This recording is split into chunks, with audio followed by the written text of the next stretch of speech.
En 10 ans de chantier, j'en ai vu du monde se blesser. Puis ben des fois, ça aurait pu être évité. La santé-sécurité, c'est pas juste des beaux slogans, c'est des réflexes qui sauvent des vies. Pour rendre les chantiers plus sécuritaires, les experts, c'est l'Inter. Prochain appel. Moi, je leur signe pour 5 ans à 5,5 demain matin. Eh boy, c'est peut-être pour ça que t'es pas de GM, hein? Pas de GM, pas de GM. N'importe qui est capable de négocier. Pense pas, moi. On en prend un autre. Pour négocier nos conditions sur les chantiers, les experts, c'est l'Inter.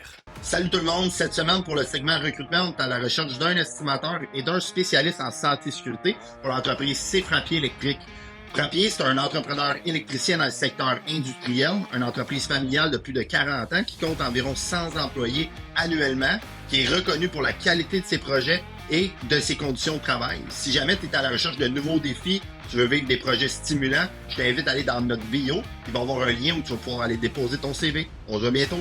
Ciao tout le monde. Salut la gang, super excité, méga gros épisode aujourd'hui. C'est la première fois qu'on reçoit une association syndicale dans la construction. On discute avec le directeur général Patrick Bérubé du syndicat L'Inter. On va parler du maraudage, de l'historique des relations syndicales, patronales et même au niveau gouvernemental. On va parler de la politique puis plein d'autres sujets. Je vous invite vraiment de l'écouter de A à Z. Il y a plein d'informations super intéressantes. Je vous souhaite une bonne épisode. On se voit bientôt. Ciao la gang.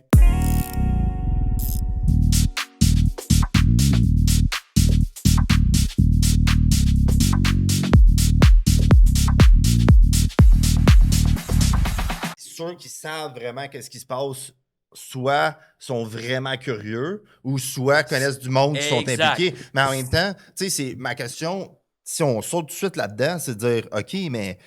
Fait que là, dans le fond, les syndicats ne travaillent pas nécessairement juste avec les sections patronales. Ils doivent dealer avec les lois ou les trucs qui se passent au niveau du gouvernement. C'est pas juste...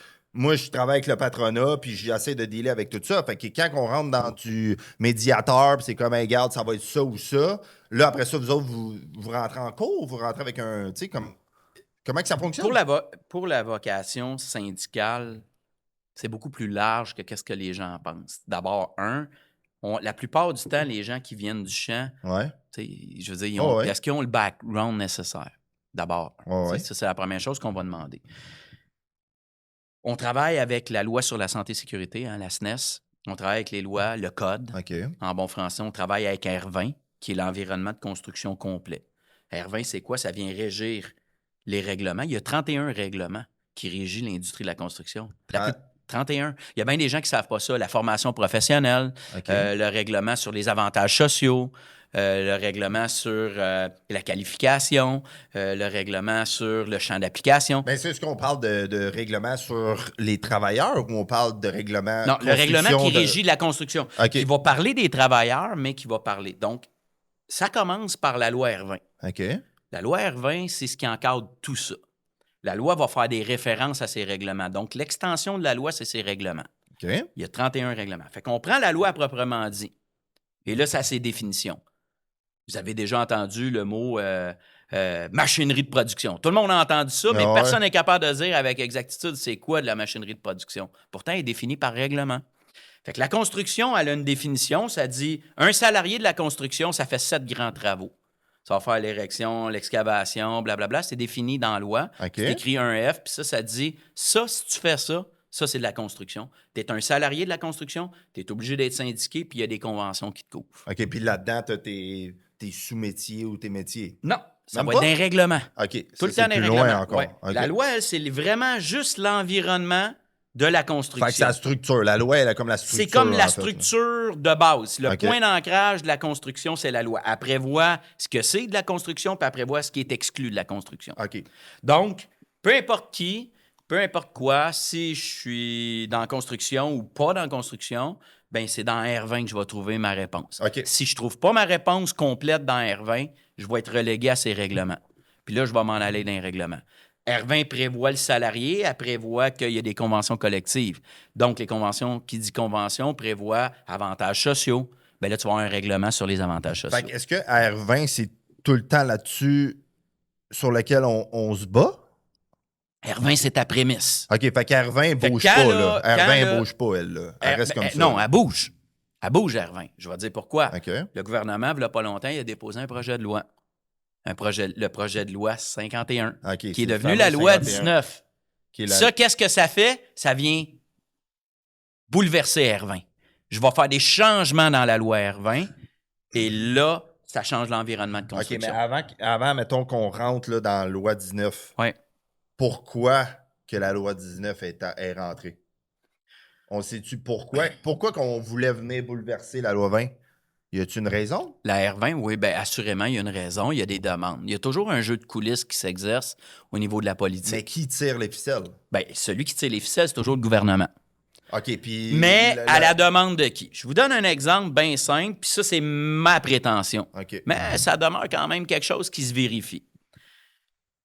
2014, 2013-2014, 2017-2021, il y a des demandes patronales à l'effet de ouvrir la mobilité de main-d'œuvre. OK. Sans rentrer dans le détail, c'est une demande par convention collective où on veut. On sait que la mobilité de main-d'œuvre, c'est quelque chose qui est réglementé, d'une part, Ouais. mais que d'un autre côté aussi est conventionné. Ça veut Fait dire que que dans les conventions collectives, il y a des clauses de mobilité. Fait que ça, tu parles d'un gars qui s'en va travailler à Québec ou d'un gars qui s'en Exact. va travailler dans le Nord, Exact. whatever. OK. Bon, fait que le génie civil a ses propres clauses de convention collective, donc OK. c'est porté. Puis le ICI a ses portées aussi. Il y a des demandes patronales qui disent « Hey, nous autres, on veut plus de flexibilité sur la mobilité. OK. Parfait, mais en échange de ça, Ah on veut ouais. obtenir quelque chose. Fait que là, c'est le jeu de l'offre et de l'offre et la demande. Mais c'est ça, mais c'est ça. Puis en même temps, c'est ça. Il y a tout le temps c'est tout le temps le jeu entre Combien ça vaut? combien Comment ça tu vaut, me donnes? comment que moi je suis capable de gagner, comment tout est capable de gagner. Mais au final, Vincent, il faut être sûr d'une chose. C'est aussi qu'est-ce que les membres veulent. Ben, c'est parce que c'est ça à un moment donné. C'est que, tu sais, mettons là, on parle au niveau d'un travailleur. Tu vois tout le temps tout ce qui se passe en haut. Puis, tu sais, c'est la sphère un peu politique de la construction. Tu as le patronal, tu as le gouvernement, tu as les syndicats. Puis, comme un travailleur, tu dis, OK, mais comme qu'est-ce qui est en train de se dealer? Qui est en train de gagner là-dedans? Moi, je suis où là-dedans? Exact. Dans tout ce qui se passe en haut. Tu sais, au final, il faut que tu comprennes une chose, puis je suis sûr que ça, déjà, tu le sais, mais c'est juste la façon dont c'est expliqué. L'architecte de ça peut bien être les représentants puis les associations patronales comme syndicales. Mais au final, tant au niveau patronal que syndical, qui vote? C'est Non, le c'est membre. ça, c'est C'est exact. fondamentalement, Ouais, c'est ouais, le membre. exact. Fait que nous, on peut avoir une prétention de se dire, OK, on pense que les membres, c'est ce qu'ils veulent. Pourquoi? Parce qu'on va avoir été chercher de l'information. Dans mon cas, pour l'Inter, les sections locales vont faire le travail auprès des membres, vont dire « Hey, les gars, les filles, qu'est-ce que vous aimeriez avoir? Ça vous rejoint-tu? Ça vous rejoint pas? » Puis les points sensibles. Oh, ouais. On vit nos conventions d'or et d'emblée avec Oh, ces ouais, gens-là exact. à longueur d'année. Fait que, tu sais, on peut avoir une prétention, mais au final, ils vont quand même adopter ou pas la convention. Tu sais, le syndicat peut bien dire, moi, je pourrais bien dire à des membres, hey, votez pour ça. Mais si ça ne les rejoint pas, ils vont dire, retourne au table à dessin, mon ami. Moi, ça ne me convient pas. Exact. Mais, puis, tu sais, on en a parlé aussi tantôt. C'est que là, dans le fond, c'est comme, OK, mais le message qui est poussé, puis là, tu dis, ça dépend du représentant, ou ça dépend des messages qui sont poussés, ça dépend de la narrative. Ça dépend de la Mais, narrative de tu sais, l'association. C'est un peu comme la politique, c'est comme, OK, mais c'est quoi vraiment qui se passe? Est-ce que la personne qui me dit qu'est-ce qui se passe, c'est vraiment ça qui se passe? Oui, c'est sûr que là, à quelque part, à un moment donné... Tu as raison, Vincent, puis je pense qu'à un moment donné, ce filon-là, comment je pourrais dire, de confiance doit être instauré auprès. Aussi. Je pense que la crédibilité du représentant, il fait pour beaucoup. Oh, ouais. Tu sais, moi, si je discute avec des travailleurs ou des travailleuses de l'industrie, il faut que nécessairement ils se reconnaissent dans ce que je vais dire, puis surtout dans ce que je vais faire. Parce que ce que je dis, c'est une chose, mais c'est Non, surtout ce que je vais faire qui compte. Exact. Mais c'est parce que, tu sais, puis je veux pas dire que... Tu sais, puis je prends pas un parti ou l'autre. C'est juste que des fois, tu te dis, OK, mais quand tu dis quelque chose, il faut que tu mettes ça en action. Ouais. Tu sais, puis d'une certaine façon, c'est ça aussi. C'est que là, tu as différents groupes syndicaux Ouais. qui, eux, est-ce que travaillent ensemble pour aller chercher les conditions de travail ou qu'est-ce que les membres... Parce que là, ça aussi, c'est un terrain glissant, là, tu sais. Oui, mais pour la plupart des syndicats, par obligation, on a un protocole à signer entre nous. OK. Ça découle justement de la loi, du projet de loi 33 qui est devenu la loi 30. OK. Ça l'oblige, les 5 syndicats, à être assis aux tables de négociation. OK, tu vois, ça j'avais aucune Non, mais idée, t'es justement. obligé. Parce que t'as pas justement un syndicat qui va, lui, aller par la bande, parler avec le patronat, puis t'as pas un autre qui va aller parler avec le gouvernement. C'est pas censé être comme ça que ça se passe. Ça se produit par protocole obligatoire imposé par le gouvernement. Et s'il n'y a pas d'entente entre les syndicats, c'est le gouvernement qui va dicter le protocole. OK.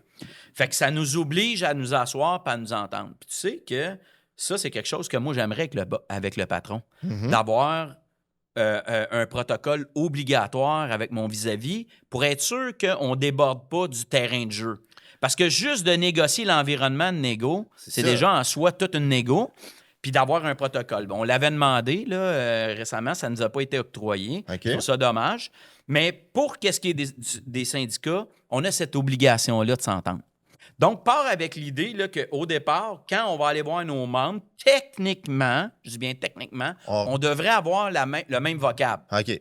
Bon, on ne va pas l'expliquer de la même façon, on ne va pas le voir de la même façon, puis on n'est pas tous structurés de la même façon, puis c'est bien correct, chacun ses différences. Exact, ça, c'est important dit, oui, parce que c'est comme ça qu'on s'identifie. Exact. Comme salarié, quand on regarde une association, est-ce qu'elle me rejoint ou pas? C'est comme ça qu'on va le déterminer. Fait que peu importe la structure interne, comment on est la démographie interne, comment on est structuré. Au-delà de ça, quand le protocole va monter les cahiers de demande, va demander les demandes pour l'ensemble des salariés de l'industrie. C'est un consensus. C'est un consensus. Okay. On n'a pas le choix. Puis même si on n'était pas d'accord, on va exercer le pourcentage qu'on représente à travers notre protocole. Fait que peu importe le pourcentage que je représente, moi, l'Inter, quand je vais être assis au sein du protocole, puis qu'on va débattre d'une situation où on aura une divergence d'opinion, c'est le pourcentage que je représente qui va faire foi de... Genre nombre de votes, mettons? Exact. De mon rapport de force sur est-ce que je retiens ou pas la demande des salariés que je représente. Mais c'est quand même intéressant parce que tu vois, moi, j'avais aucune foutue idée. Je savais pas que, d'une certaine façon, chaque parti syndical s'assoyait, fait comme, OK, pour trouver un terrain d'entente pour aller présenter quelque chose aux négociations. C'est obligatoire. Il va y avoir un cahier commun pour l'ensemble des assos. Techniquement, la loi prévoit que chacun d'entre nous pourrait le faire. Cependant, quand on se rapporte la même loi qui nous renvoie au protocole, t'as moins un pouvoir de force. T'as moins de pouvoir. C'est parce que là, le boss, il va-tu vouloir négocier avec une association syndicale qui est parallèle à l'Alliance? Non, fait non, mais il va je suis d'accord dire, avec toi. moi, je veux bien négocier avec toi. 4, moi, là, ça complexifie les choses. Tu as le droit de faire tes demandes, la loi te le permet, mais je vais y aller avec la majorité. Parce que même si toi, je dealerais de quoi avec toi, tu passes pas le test. Parce que tu n'as pas 50% plus 1. Puis, tu sais, ça prend 3. Ça prend une majorité pour aller déposer quelque chose. Oui, mais c'est plus que ça prend double majorité. Double majorité. Je l'explique. Ouais. Donc, la majorité démocratique pour toute action démocratique, un gouvernement ou peu importe, on parle de 50% plus 1. OK. Si on dit que tu possèdes 50% plus 1, au niveau démocratique, techniquement, tu as une majorité. Okay. On s'entend. Fait que c'est la même chose au niveau syndical. C'est la syndical. même chose au niveau du vote puis de la ratification des conventions collectives. Donc, ça prend cette majorité-là. Cependant, on est 5 syndicats.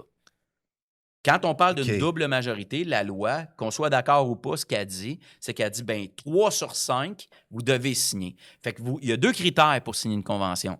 Il y a 50% plus 1 et il y a 3 syndicats sur 5 qui doivent la signer.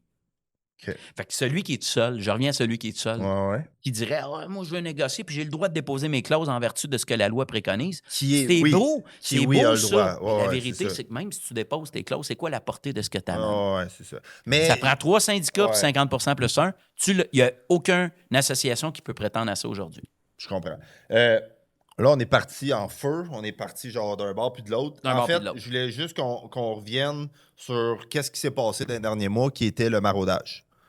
J'aimerais ça qu'on passe sur qu'est-ce qui s'est passé, les points importants, qu'est-ce que vous autres vous avez vécu, les résultats, où qu'on s'en va avec ça. T'sais.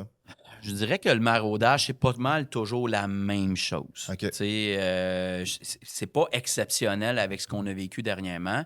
Ça va peut-être l'être dans le futur parce que on avait fait une demande sur la notion du maraudage. La complexité du maraudage actuel, comme celle auparavant, mais ça va changer dans le futur, puis j'expliquerai pourquoi, c'est que c'est quand même ironique. Au mois de mai, on se fait la guerre, les syndicats. On veut aller chercher des membres. C'est ça, tu vas aller chercher Fait des que là, membres. on prétend qu'on est les meilleurs. On se dit, hey, viens voter pour mon association. C'est des campagnes politiques. Ben oui, il y a un peu de politique en arrière de ça. On serait juste menteur de dire le contraire. Que c'est pas de la C'est un peu politique. ça. On veut que les gens.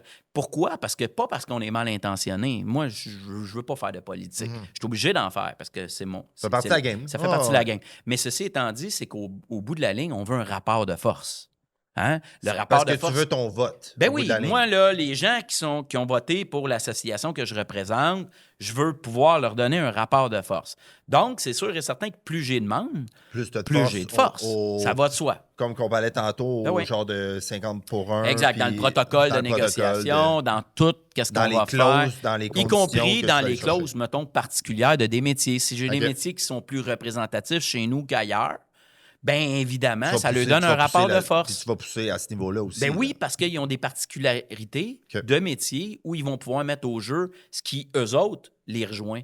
Fait que c'est ce rapport-là qu'on vise. Donc, forcément, quand on arrive pas en négociation, je m'excuse, mais quand on arrive en maraudage, on veut avoir ce rapport-là. Oh, Donc, ouais. chacun d'entre nous joue sa game, vise peut-être des métiers, des occupations, peu importe. On veut sortir du lot, puis on veut prétendre être la meilleure organisation pour présenter ces gens-là. Fait que ça va de soi. Par contre, le problème qui vient tout de suite après, c'est que dès septembre, il faut déjà être enclin à être... On s'est fait la guerre au mois de mai, il y a un vote au mois de juin, il y a des contestations après, parce qu'il y a toute la notion d'élections en arrière de ça. Là, il y a le bureau des élections, c'est la CCQ qui gère le dossier. Après ça, bon, c'est ça qui va déterminer notre pourcentage, notre rapport de force, Ouais. qu'on va recevoir techniquement soit à la fin août ou au début septembre. Puis tout de suite, il faut que tu ailles t'asseoir avec les autres pour partis négocier. sur lesquels, un peu, d'une certaine façon, te compétitionner Exact. pour le Donc, maraudage. tu vas t'asseoir avec tes concurrents syndicales. Puis tout de suite, il faut que Tout de suite, dès le départ, il faut que tu commences à discuter avec eux avant même de savoir c'est quoi le pourcentage que tu vas avoir pour discuter du protocole syndical. Parce que c'est beaucoup plus complexe du côté syndical que du côté patronal. Il y a une association du côté patronal. Nous, on est 5 qui doivent s'entendre. On va pas en reparler, C'est là, ça. mais... Donc, le maraudage fait quoi? Met ça au jeu. OK. Fait que c'est difficile de partir. Tu sais, on s'est compétitionné. Ah ouais, c'est ça. Je dirais pas qu'on s'est cochonné, mais tu sais, il y a des fois où Ouais, c'était rough. C'était rough. Puis là, on est rendu en 2024. Ça devait être encore plus rough dans le temps aussi, là. Exact. À un moment Fait que donné. là, à un moment donné, il faut s'asseoir, il faut mettre tout de côté les fossés qui se sont creusés, puis dire, hey, là, on doit s'asseoir pour un objectif commun pour les travailleurs et les travailleuses, qui est la négo. C'est dur à faire avec le maraudage. Donc, qu'est-ce qui s'est passé dans les maraudages antérieurs? C'est cette difficulté-là. Souvent, les patrons nous disent, ouais, mais vous avez de la misère à négocier. Oui, mais part avec l'idée que le maraudage, là, pour nous autres, là, ça fait une distance, puis on doit ramifier tout ça, se rasseoir, négocier le protocole, négocier les cahiers de façon consensus, avoir un consensus sur tout ça, présenter ça, puis être prête pour la fin septembre, début octobre. Mais, tu sais, comme... Moi, qu'est-ce que tu viens de me dire? Ma première réaction, c'est comme, OK, mais pourquoi qu'on s'embarque dans un processus de combat pour aller chercher le plus de membres possible. Puis après ça, un mois plus tard, on fait comme, OK, là, on va s'asseoir, on a tout oublié, on va se serrer les coudes, puis on va vraiment travailler pour nos membres pour que dans les prochaines négociations, ça aille bien. Tu sais, je veux pas dire qu'il n'y a pas de bonnes intentions, c'est juste que le climat doit être difficile. Ben oui, assurément, humainement, on vient de techniquement s'attaquer d'une certaine façon. Fait que c'est sûr que c'est difficile à faire. Puis c'est pour ça qu'il y a eu un changement dans la loi. Il y a un projet de loi, le projet de loi 51. Puis c'est un an, right? C'est un an, les négos. Puis tu sais, il faut comprendre qu'il faut changer l'environnement de négociation avant d'avoir de meilleures négociations. Tout le monde nous dit, tous les travailleurs nous disent, puis toi, t'en es un, puis tu dis, ouais, moi, j'essaye de comprendre, puis pourquoi que c'est ça? Ben, c'est pas nous autres qui avons décidé que c'était ça. On se l'est fait imposer. Ceci étant dit, par contre, on a fait des représentations, puis on a dit, changez ça. Décaler d'un an la négociation versus le maraudage. Mais c'est quoi? C'est le gouvernement du Québec qui met les Tout à lois fait, c'est sur le législateur. le maraudage? Tout à mais fait. pas pour les négos. Là, je parle pour le maraudage. Les négos puis le maraudage, c'est prévu en vertu de la loi R20. Ben, c'est le législateur, c'est le gouvernement du Québec qui va légiférer. Donc, c'est à lui qu'il faut s'adresser pour dire, hey, arrête de nous mettre en combat puis de nous dire après, allez vous asseoir. Décale-nous d'un an au pire. Exact, mais Fais une année, un maraudage, puis l'année d'après, la négo, ça va nous donner un an pour penser nos plaies, puis de s'asseoir. Exact. Puis tu vois, mettons, comme moi, je me suis tout le temps dit, moi, il faut que je vote ou il faut que je sélectionne ma partie syndicale ou mon groupe syndical que je veux qui me représente dans les négos sans savoir, d'une certaine façon, qu'est-ce qui va négocier dans la prochaine négo. Je sais pas si tu me suis. Ben oui, mais il faut comprendre une chose. Premièrement, si tu vas embarquer sur la négo, OK? À proprement dit, la négo, les demandes, on tout saute. le kit. Sautons là-dessus. OK. Il faut comprendre que le représentant, son rôle, c'est de représenter. Mm-hmm. Je comprends qu'il y en a qui peuvent avoir peut-être la prétention de dire, ben moi, je pense qu'il y a une consultation qui doit venir en amont.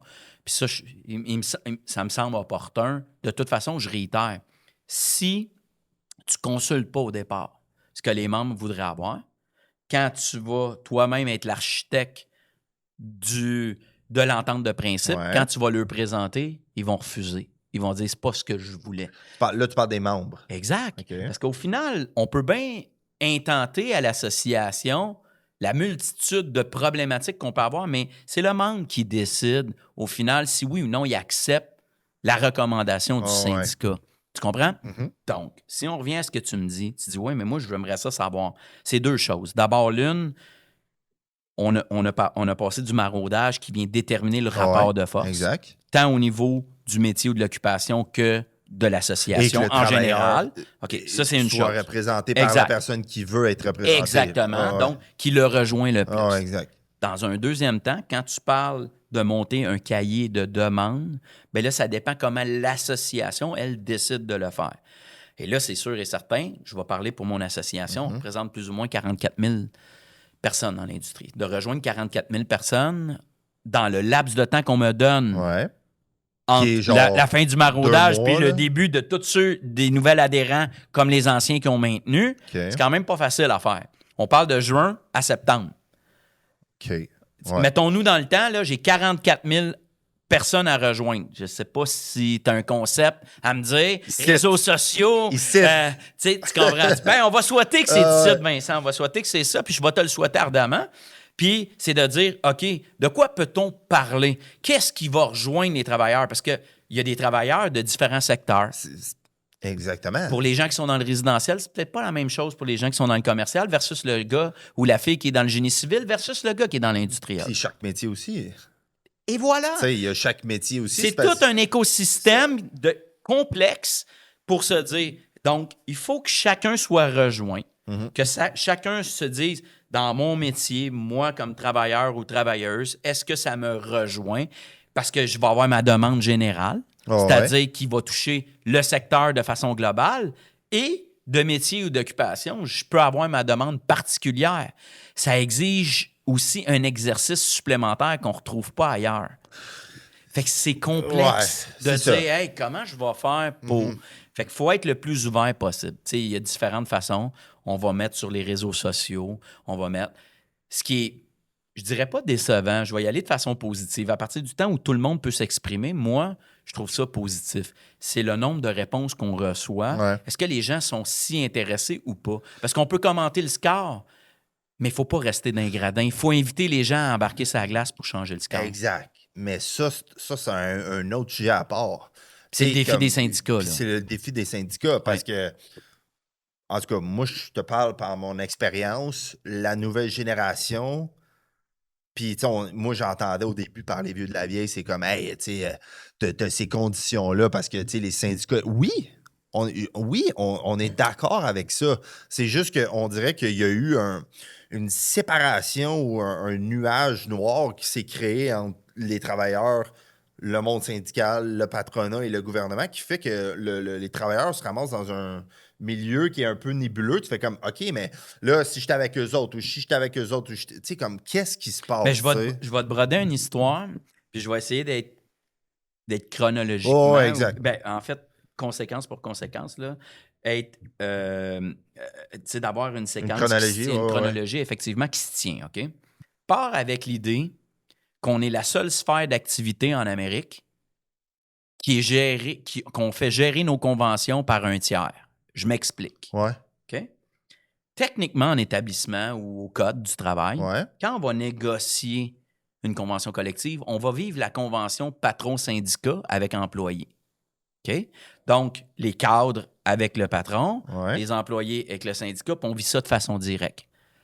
Dans la construction, celle qui est chargée de l'application des conventions collectives, c'est la Commission de la construction du Québec, qui n'est pas assise aux tables de négo, qui va non seulement interpréter, mais qui va appliquer tes conventions collectives.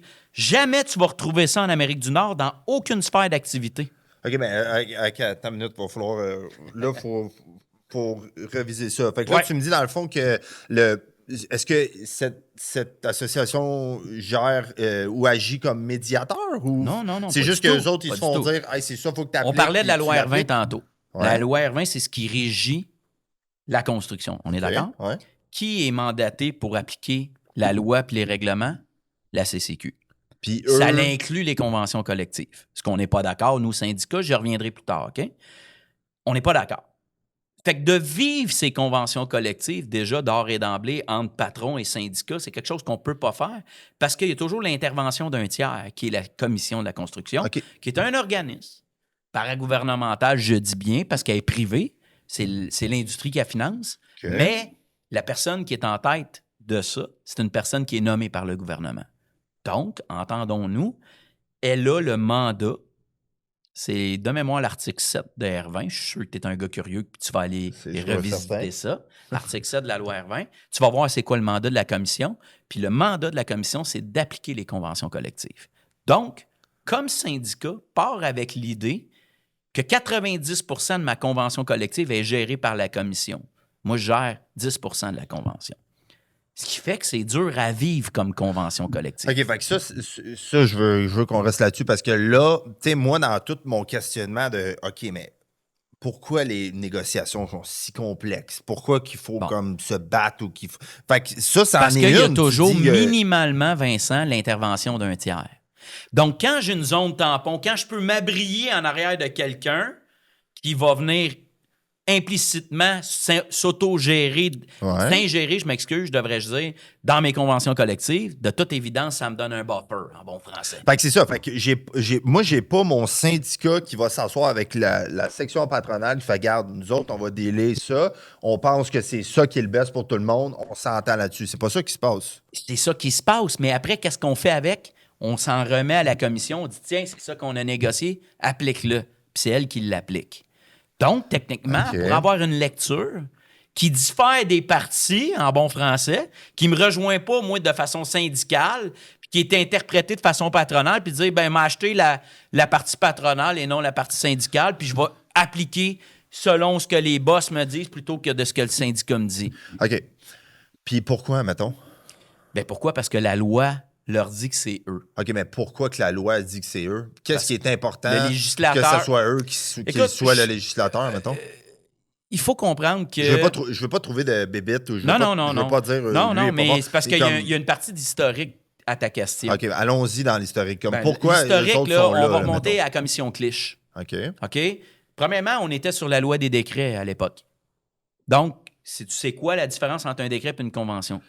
Non. Non, je vais te l'expliquer de façon vulgarisée.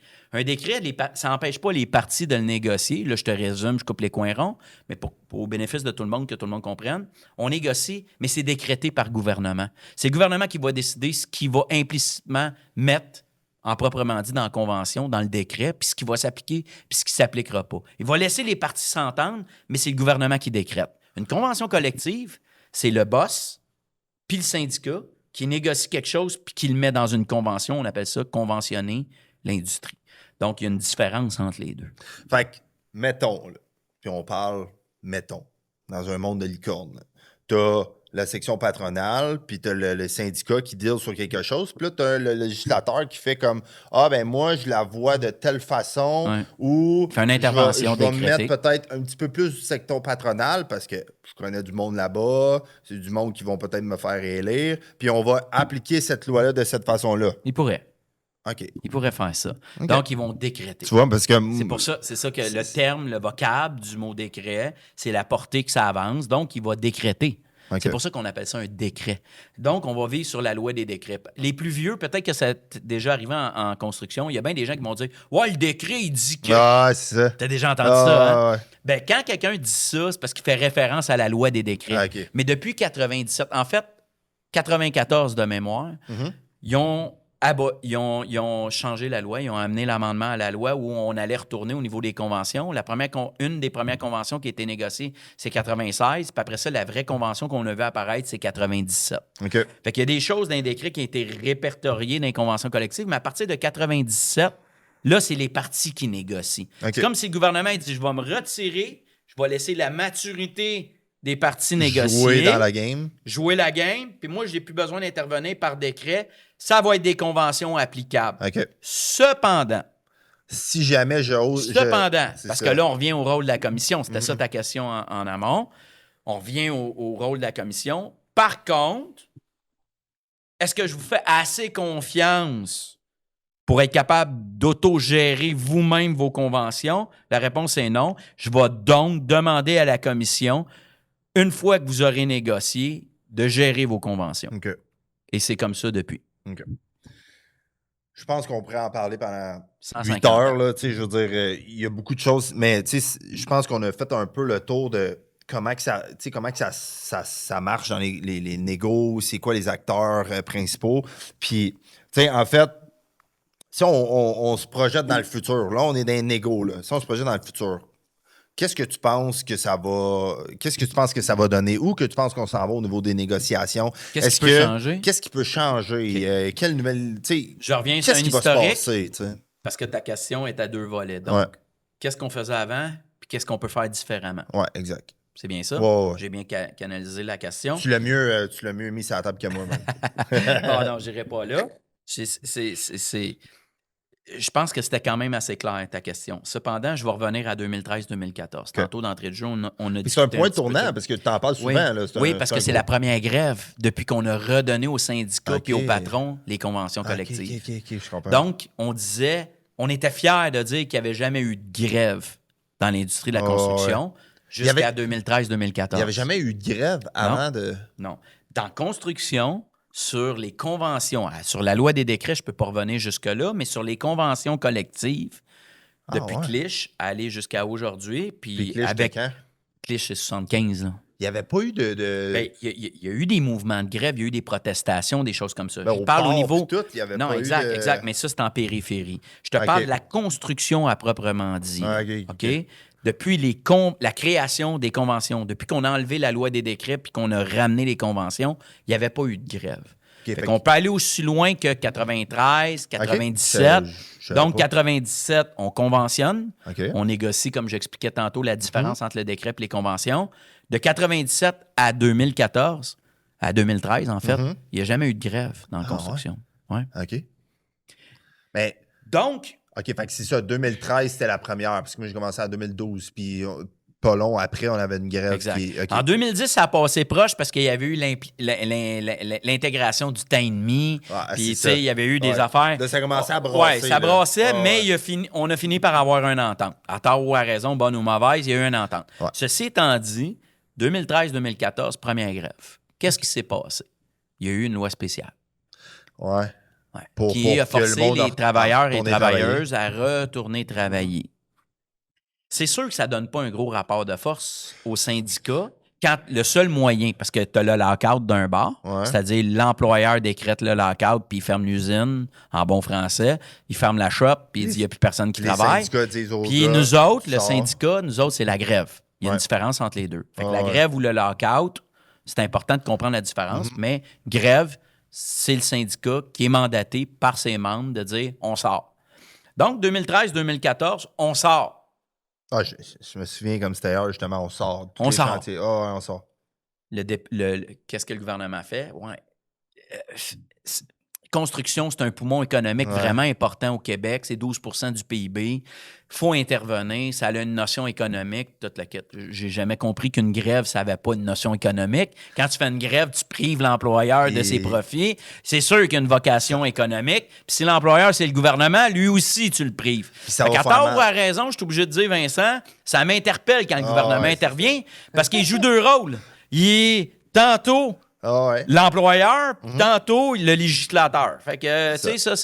Ça fait mal au portefeuille de certains aussi, hein? Ben oui, ça va de soi, ça va de soi. Exact. Ça fait mal au portefeuille du C'est salarié. tout le monde, en fait. Du salarié qui accepte de mettre en gage sa paye pour dire, moi, plus tard, je vais avoir des conditions. Il y a aussi cette dimension-là. Y avait-tu un fonds de grève dans ce temps-là? Ben, ça dépend des syndicats, ça dépend des sections locales, ça dépend. Ça, c'est tous et chacun. Un fonds de grève, c'est voté par les salariés. Okay. Est-ce que je veux me doter ou pas d'un fonds de grève? Ça, c'est aux salariés de demander soit à leur section locale, soit à leur syndicat, est-ce qu'on veut se doter d'un fonds de grève? Fait que ça appartient aux salariés. Ceci étant dit, 2013, on est forcé à retourner travailler. Il dit, on vous donne 1 an pour vous entendre. Ouais. Si vous vous entendez pas, je vous oblige à l'arbitrage. Ouais. Parfait. On a vécu 1 an, on a essayé de s'entendre, on a négocié, on a tout fait. On est arrivé en 2014, on ne s'est pas entendu. Il a dit, ben ça va être le salaire en arbitrage, c'est tout. Mais moi, c'est ça que je veux savoir. Ouais. Pourquoi qu'on n'est pas capable de s'entendre? Je vais y revenir. OK. Je vais te donner des détails, si tu veux, j'ai Ouais, pas de problème, parce que moi, sur la philosophie. Mais moi, j'ai une lignée de pensée. Je comprends qu'elle peut être contredite, mais je vais y revenir à ça. Ben, c'est complexe. Il y a beaucoup de mais tangibles, tu vas voir sûr. pourquoi. Ouais. Puis dans l'historique, je te donne une partie de la réponse. Good. On s'en va en 2017. 2017, on s'entend pas. Je vais revenir pourquoi. Intervention du gouvernement, loi spéciale, on part en grève, il nous oblige à rentrer. C'est cette loi-là qu'on a contestée pour dire, là, c'est assez. Vous, gouvernement, vous êtes non seulement un donneur d'ouvrage, mais vous interférez dans notre rapport de force. C'est ça, exact. Le patron le sait que c'est ce que vous allez faire. Bon. Fait que je reviens à ta question. Pourquoi on ne s'entend pas? Ouais, exact. Moi, là, si je suis un boss, Vincent, puis toi, tu viens me voir puis tu me dis, bon, ben moi, tu représentes la partie syndicale, je veux ça en salaire, mes membres veulent ça, mes membres veulent ça, veulent ça. Puis moi, je me dis, écoute ben, man, moi, je le sais que si tu vas en grève, tu n'iras pas longtemps parce que le gouvernement va intervenir. Fait que pour mes employeurs, je vais leur dire, hey, les gars, même si je m'entends pas avec la partie syndicale, le gouvernement, il a déjà sorti dans les médias, avant même qu'il ait fait la grève. Au pire, les gars ou les filles, propriétaires des entreprises, vous allez perdre 2 jours de travail tout au plus. Puis le gouvernement va pousser la note. OK? Fait que soyez pas inquiètes. On n'ira pas en grève pendant 1 mois, 2 mois. Puis, parce que c'est quoi le rapport de force? C'est de dire, OK, dans l'espace-temps, combien de temps ça va durer? Puis c'est quoi l'impact économique que je vais avoir sur mon entreprise? C'est ça qui importe à un employeur. Mais le gouvernement, il dit, si vous sortez en grève, les salariés, je vous garantis que moi, j'interviens, vous allez voir, ça ne sera pas long. Alors, qu'est-ce que j'ai à gagner de faire un échange avec toi, sachant que tu ne peux pas appliquer ton rapport de force? J'ai juste besoin d'attendre. Puis la job, elle va se faire. Le gouvernement va intervenir, puis il va t'obliger à rentrer travailler. Fait que moi, là, j'ai pas de contrepartie qui s'exerce contre moi, sachant qu'il y a un tiers qui va intervenir. Je comprends. Tu sais, je comprends tout ça, puis je comprends toute la... Mais moi, ma question revient toujours un peu à la même chose. Oui. C'est que le patronat, mettons, là, Oui. si on... d'une certaine façon... Tu sais, comme... Moi, j'ai de la misère à concevoir que le patronat veut juste tout le temps baisser qu'est-ce qu'il est capable de donner à ses travailleurs pour faire le plus d'argent possible. Puis moi, d'une certaine façon, on dirait que c'est toujours ça qu'on m'a vendu que le patronat voulait faire. T'sais, fait que là, moi, ma question, c'est pourquoi que dans la continuité ou dans l'évolution du monde de la construction, pourquoi qu'on n'est pas capable, au niveau travailleur, de dire au patronat, de dire, regarde, toi, tu vas continuer à faire ton argent, puis nous autres, on veut continuer à évoluer là-dedans. Comme pourquoi qu'on est toujours obligé d'être en combat? Pourquoi on n'est pas capable de s'entendre En fait, sur des points qui sont relativement simples sur la valeur de l'achat, le pouvoir d'achat des travailleurs? Tu sais, moi, qu'est-ce que je comprends pas, c'est que le patronat, il en fait de l'argent, puis il va toujours en faire de l'argent. Je comprends que tu dis que lui, il fait comme, garde, moi, j'ai même pas besoin de m'ostiner. Il y a des demandes qui rentrent. Moi, je vais juste dire non. Après ça, mon législateur, qui est le gouvernement du Québec, va faire comme, garde, toi, les travailleurs, t'as pas le choix de rentrer. Mais ça, je comprends pas. Je dis pas que l'employeur pense qu'à ça. Je dis juste que, ultimement, dans l'effet goulot. Ah ouais. Ils savent que s'ils maintiennent la position, Je suis d'accord avec là, il toi. va y avoir une intervention. Ceci étant dit, je veux qu'on s'entende. C'est une association d'employeurs. Ouais. Fait que c'est sûr qu'il peut y avoir des employeurs qui, comme des travailleurs, qui pensent différemment sur ce que la négociation, puis qu'est-ce qu'il y en est, puis toute la quête. Une convention collective, il faut comprendre que pour l'employeur, c'est un droit de gérance qui est restreint. OK? Une convention collective, ça vient réglementer son droit de gérance. Si tu n'as pas de convention collective, un employeur peut faire ce qu'il veut. Il a la flexibilité d'agir comme bon lui semble. C'est sûr qu'il y a la loi des normes qui s'applique, il y a d'autres lois en périphérie qui s'appliquent, mais quand tu es conventionné, qu'est-ce que tu fais? C'est que tu interviens dans le droit de gérance de l'employeur. Je suis d'accord. Fait que c'est pas vrai que c'est juste des cents puis des piastres. non, OK. je veux pas minimiser les impacts. Je fais juste dire que je comprends qu'un employeur, quand la convention va être signée ou on va passer à autre chose, ça impacte son retour sur investissement. Ou ça impacte surtout sur son droit de gérance.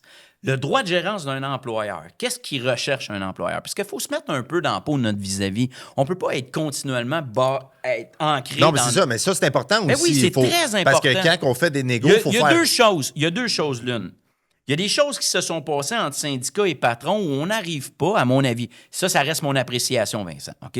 Je te dis ma lignée de pensée. Là où on a de la misère à établir, c'est une zone de relation neutralité. De confiance. Exact. Une zone de neutralité. On est deux vis-à-vis qui divergent dans nos ensemble. intérêts. Cependant, on va mettre au jeu comment je pourrais dire, une zone de neutralité où, quand tu vas me dire que c'est ça que ça veut dire, je ne douterai pas de ça. Parce que si c'est le cas, c'est dur de négocier. Et ça a été difficile à faire dans les dernières années. Ben, c'est parce que, tu sais, puis là, on n'a pas nécessairement rentré dans l'historique parce que là, c'est un puits sans fond. Mais moi, des fois, ça, je me dis, est-ce que quand un syndicat avec le patronat rentre en négociation, c'est-tu à cause de qu'est-ce qui s'est passé il y a 20 ans que la personne au bord va faire comme hey, tu m'as fait chier il y a 20 ans? Ben, il y a bien des choses, il y a bien des choses, je réitère, il y a bien des choses, je réitère. Fait que quand l'espace confiance, quand on va faire, étant donné qu'on ne vit pas nos conventions collectives puis qu'on a toujours une zone tampon avec la commission, ça ajoute quand même. Je ne mets pas toute la faute là-dessus. Je dis juste que ça ajoute une dimension supplémentaire. J'ai toujours un buffer. C'est pas une zone conflit qui est genre... qui va jamais... Non, qui va c'est jamais toujours finir. la peur de la portée de ce que j'avance. Non, on dirait que c'est tout le temps la peur qu'il y en a un qu'il faut qu'il gagne par-dessus l'autre. Oui, mais c'est d'autant plus sur la portée du texte ou la portée de ce que je veux dire. Je te donne un exemple. Le texte, c'est une chose.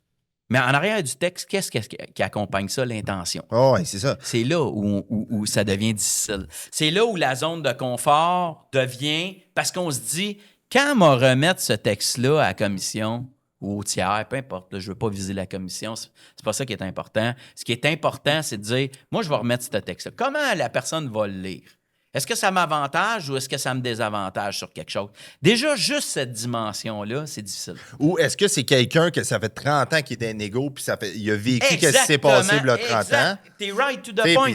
Puis ça m'a toujours gossé parce que qu'est-ce qui s'est passé il y a 30 ans. Non. T'es obligé de projeter qu'est-ce qui s'est passé il y a 30 ans sur qu'est-ce qui se passe en ce moment.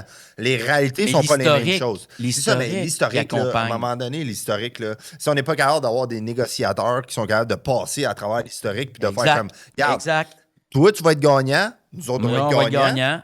On peut-tu juste s'entendre là-dessus? Exact. Genre? Moi, c'est ça qui me fait capoter. Pour être honnête, c'est quand même fascinant, mais je te dirais que... Je parle comme si c'était facile, là, mais c'est pas ça mon point. Là, je pars avec l'idée d'or et d'emblée que aussi, à chaque fois, pour revenir, nous autres, dans nos terres, puis s'assurer que toute la gang est d'accord. Oh ouais. Fait que, tu sais, puis on fait face. Tu sais, honnêtement, la dimension patronale est plus intéressante que la dimension syndicale. Je dis pas qu'ils l'ont plus facile.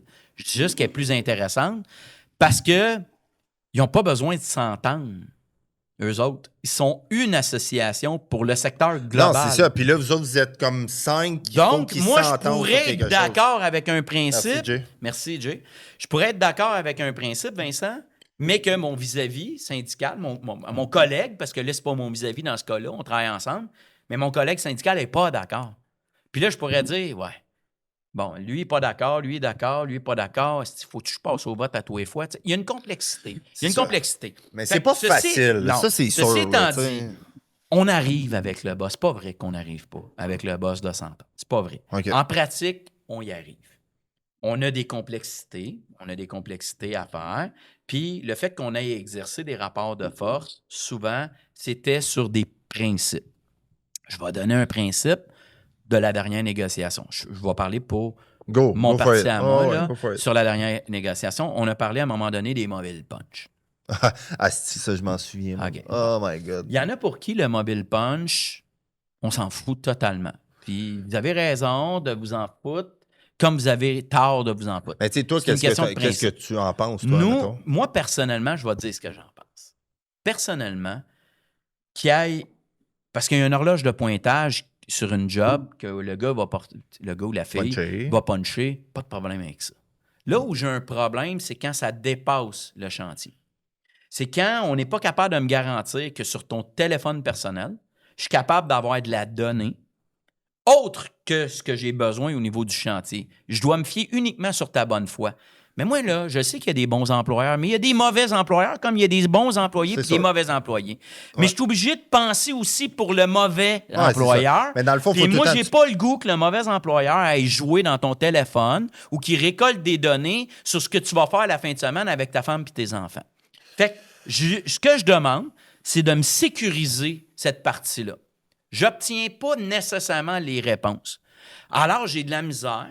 Là, je te parle de moi parce que tu me demandes ce que nous, on a fait. Oh, non, mais c'est ça. De façon littéralement, moi, quand je te représente, Vincent, puis je suis l'Inter, puis je m'en viens de voir, je me dis, écoute, Vincent, sur cette partie-là, j'ai cette difficulté-là, puis par principe, j'ai de la misère à te recommander ça parce que le jour où ton boss te dirait, hey, en fin de semaine, tu étais au camping Kelly à Rawdon, ça m'écœurait de dire que je t'ai recommandé quelque chose qui a fait en sorte que toi, tu vois dans ton téléphone personnel de te dire « Hey, on n'aurait pas pu faire une scission quelque part, ça n'aurait pas pu être négocié, ça n'aurait pas pu être prévu, tout le kit. » Puis je te dis « Oui, on a essayé, mais on ne s'entendait pas. Je te l'ai recommandé quand même. » Tu me suis-tu? J'aurais cette difficulté-là à faire. Je suis d'accord avec toi. Mais moi, je me souviens de ce moment-là, puis je me suis dit « OK, mais comme, pourquoi le patronat demanderait de voir où je suis la fin de semaine si je ne travaille pas la fin de semaine? » En fait, tu sais, comme, c'est ça, je me dis, c'est comme... Je vais te donner un exemple factuel de quelque chose que j'ai vécu avec les électriciens. Oui, mais là, tu parles-tu d'un... Puis là, je sais qu'il faut toujours penser aux mauvais entrepreneurs ou ceux qui... Non, mais je donne exemple de... Parce que c'est comme la loi sur la santé-sécurité.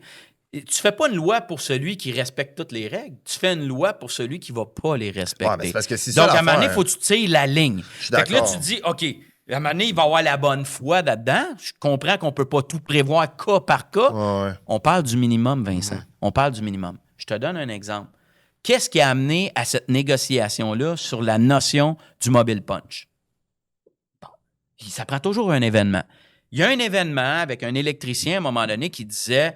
Le boss, il appelait le contremaître et il disait « Hey, ça fait 7 minutes qu'il est aux toilettes. » Tabarnane! Sérieux, là? Ça fait 7 minutes qu'il est aux toilettes. Comment tu fais pour savoir ça? Bien, littéralement, j'ai accès à son téléphone.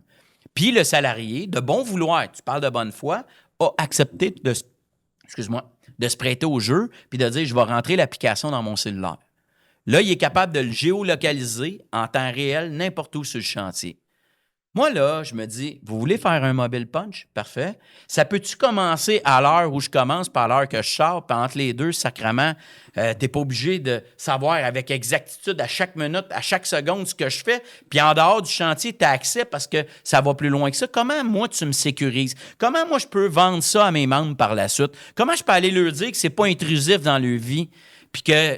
Parce qu'il y a ça aussi, là. Non, mais... Tout le monde, aujourd'hui, là, c'est ça, là, l'intrusion. Fait que, tu sais, je comprends qu'on peut le banaliser, mais moi, là, comme syndicat, je te le recommande. Il y a quand même une portée, là. Je suis d'accord avec toi, Patrick. C'est juste que d'une certaine façon, puis là, je prends pas le parti de tous, c'est juste qu'à un moment donné, admettons, quand tu fais ton 8 heures, il faut que tu travailles ton 8 heures. Si tu passes tu travailles 30 minutes aux toilettes, à un moment donné, ça ne fonctionne pas. Je comprends que, d'une certaine façon, on veut pas que les employeurs soient en mesure d'espionner ou de calculer le temps de qu'est-ce que... Sa c'est job, sûr, j'ai même pas de certain. problème Mais c'est avec ça. Si ça reste sur la job, Ouais. en même temps, d'une certaine façon, moi, quand j'étais sur une job, s'il y a quelqu'un qui avançait pas, tu fais comme, OK, mais on est ici pour travailler. Parfait. Mais il Faut que existe ça de la avance. supervision. C'est ça. Puis il existe des contremaîtres qui Faut- sont payés pour ça. C'est ça. Puis c'est pas vrai que dans chaque poste de travail, on va planter une caméra pour voir qu'est-ce que tu fais. Mais c'est pour ça Mais que... ceci étant dit, Ouais. mettons que j'achète ce que tu me dis. Mettons que je suis d'accord avec toi puis je te dis, OK, sur le chantier, j'ai pas de problème. Mais que je te dis, en dehors du chantier, je veux la garantie qu'il n'y a Non, pas ça, de suivi. ça, c'est non. Là. OK, bien ça, c'est c'est non. Mais moi, je l'ai pas, la garantie. Je fais comment pour te le dire? Je te dis, Ouais. OK, Vincent, c'est Je suis bon, d'accord on y avec va. toi. Mais, non, mais, tu sais, en même temps, C'est là, je veux dire, je suis d'accord sa avec job, toi, là, tu sais. Tu as 8 heures à donner. Ouais. Jamais un syndicat, en tout cas, j'espère que jamais un syndicat va dire à un salarié, tu n'as pas besoin de donner ton 8 heures. Moi, je m'excuse, mais tu as besoin de donner ton 8 heures. Non, c'est ça, mais sais-tu quoi? faut que tu le Si c'est- travailles. Exact. C'est- Puis moi, ça, là, c'est que tu le sois point aussi, punché là. sur le temps de travail, mettons qu'il y avait un punch à proprement dit, parce que ça existe dans les conventions. Ouais. C'est juste que c'est plus facile d'y aller par téléphone, OK? Mais à quel point... Parce que des fois, je suis comme, OK, oui, là, on parle de ça, puis je suis comme, OK, mais à quel point, où qu'on est rendu pour que, mettons, d'une certaine façon, qu'il y a un parti qui fasse comme, hey, moi, je veux suivre mes travailleurs à la minute, à la seconde, genre, c'est chantier. Comme comme... Je C'est parce que connais moi- pas la motivation. Non, mais tu comprends, c'est que... Honnêtement, tu sais, il faudrait vraiment être fucky, là, tu sais, là. Tu sais, quelqu'un qui voudrait faire ça avec ses salariés, là, je veux dire, crème, Mais trouve-toi d'autres choses à pourquoi- faire, là, tu sais. C'est ça, mais pourquoi que dans les... Puis en même temps, je veux pas planter personne, mais pourquoi que dans les négociations, des fois, on se ramasse sur des points comme ça? C'est comme, voyons, pourquoi qu'on parle de ça? Mais Ben, c'est on pas parle- ça l'important. Exact. Là, tu sais. Si on parle de ça, qu'est-ce qui est important sur ce qu'on vient de dire? Deux choses. Alors, regarde bien ça, on va vulgariser ça, puis on va mettre ça au plus simple. Mhm. Le gars ou la fille qui travaille sur le chantier de construction, il y a 8 heures à donner, on s'entend-tu là-dessus? Parfait, je te signe ça demain matin. Ouais. OK? Un break, c'est 15 minutes, c'est 15 minutes, c'est pas 20. Aller aux toilettes, je veux dire, si tu passes Non, 25 minutes, à si moins t'as d'être mal au ventre, malade... si t'as mal au ventre, OK, t'as le droit mais d'être bon, là 10 là, minutes. ouais, c'est ça. C'est une condition médicale, tu t'avises qui de droit. Il existe de la supervision, il existe tout. Qu'est-ce que... Tu veux mettre un punch, pas de trouble. Punch au break, punch à la sortie du break. Si tu veux voir chaque minute puis tu as besoin de ça, j'ai pas de trouble. C'est pas ma demande, c'est celle du boss. Je veux juste qu'on s'entende, OK? Ceci étant dit, je te signe ça demain. Mhm. Pas de trouble. Je réitère, j'ai pas de problème avec ça. Ceci étant... Ça ne sort pas des heures de travail, jamais. Bon. Non, ça, Moi, je suis d'accord c'est avec ça. toi. Ça, je suis d'accord Moi, avec ce toi. que je te dis, c'est que j'engage quelqu'un. Je m'improvise pas. J'engage quelqu'un sur l'application que tu me proposes, puis je te dis qu'il est capable de te linker en dehors des heures de travail. Alors Non, là, ça, c'est- je t'explique, Ouais, Vincent, ma situation syndicale. Puis c'est pas juste syndical, là. Je serais pas syndicaliste, puis je te dirais, wow, attends un peu, là. C'est intrusif dans ma vie, ça. non, ça, Puis ça, je suis d'accord avec toi, là. je Ça, deviens malaisé. Ceci étant dit, quand tu me parles de la job, puis tu me dis, ouais, c'est quoi le problème de savoir combien de temps qu'il a mis à faire ci? Il n'y en a pas de problème. Moi, ouais. c'est en dehors de la job, j'ai un problème. Et là, quand on sort de la job, là, la question que je demande, sécurise-moi. Tu sais, le lien de confiance qu'on Ben, parlait c'est- tantôt. c'est ça, Sécurise-moi. c'est quasiment Dis-moi impossible. comment on peut faire pour sécuriser ça, parce que tu demandes que ce soit le téléphone du salarié. Ben moi, si tu veux, parce qu'en ce moment, qu'est-ce qu'elle dit à la Convention? C'est ton rôle à toi de mettre une horloge de punch. Je suis pas contre l'horloge, elle est déjà dans les conventions. Mais OK. d'abord, fournis le téléphone. Ça sera pas le salarié qui va fournir son téléphone personnel que tu vas pouvoir le linker en dehors des heures. C'est ça. Parce que tu vas me dire, ouais, ben, il n'y a pas de mauvaise intention. Je réitère, c'est un cas vécu. Non. C'est arrivé. C'est judiciarisé qu'en dehors des heures de travail, il y a quelqu'un qui a été linké. Si jamais demain, là, je dis aux travailleurs, tu sais-tu quoi? Aux travailleurs et aux travailleuses, mets-les dans ton téléphone, il n'y a pas de problème, on l'a négocié. Que quelqu'un dans sa vie privée qui, pour Non, X c'est raison, sûr, qu'un là. employeur qui Ah, sort ouais. de son cadre sans penser qu'ils sont tous comme ça, mais qu'il y en a un qui est freak, puis qui décide qu'il fait ça, puis hey, j'ai su qu'en fin de semaine, tu étais à telle ou telle place, ou à telle heure, tu étais à telle place, puis que cette personne-là s'en va en vertu des chartes sur l'intrusivité, sur son droit au niveau Citoyen. personnel. Ouais, ouais. Je sais pas comment je vais répondre, moi, comme syndicat, alors Non, je vais y c'est avoir sûr. recommandé. Non, mais je suis d'accord avec toi. C'est juste que des fois, Donc, je dans me un dis- contexte de travail, fournis le téléphone, on va mettre l'application que tu veux. Fournis le mobile punch, on va mettre l'application que tu veux. Quand ça devient sur le cellulaire du salarié, fais juste me fournir une garantie que ça va s'appliquer uniquement ses lieux de travail.